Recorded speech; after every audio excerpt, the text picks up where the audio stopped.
baga po, kadakol-dakol mo niya na mga binabakal na pampaswerte. No? Pag-alaman na lang ang binabakal.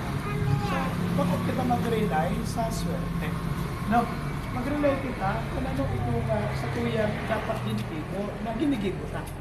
No, para relay kita sa swerte, mag-asenso, magkagawa ng pag-asenso sa buhay, tapos tayo makita naghihiro, tayo makita naghihigos, ay man giraray. No?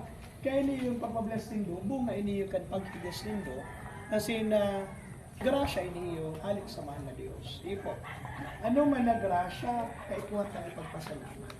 Ninulita, sabi nga ni kaya,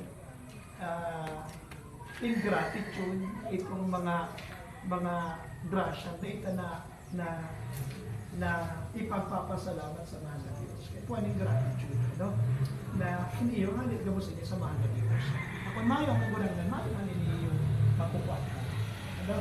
So, muna na panahon, pinakulapan mo niya na mayroong harong, pinakulapan mo niya na sinasakit ang pagkabuhay. Pero, ang pamilyang iniyo, siguro dahil nag-imot at nagulangan sa ilan, hindi tanahin sa ilan, ang siring na pagtuloy.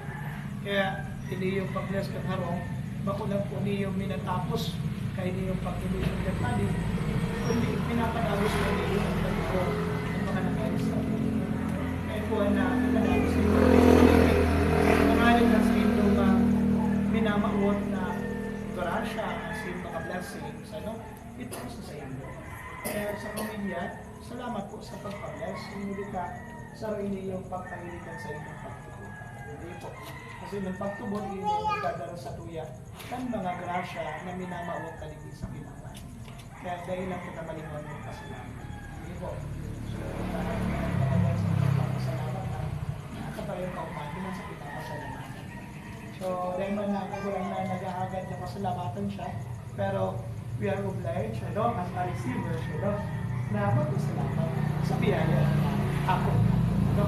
Kaya, sa padawas nili yung desisyon, tugod and familia, sige taga-bos, diyan ang kagulang na sa satuya ng mga minamahon, huwag ng bayo, kunyad na maabot na taon, ano, 2024, ano?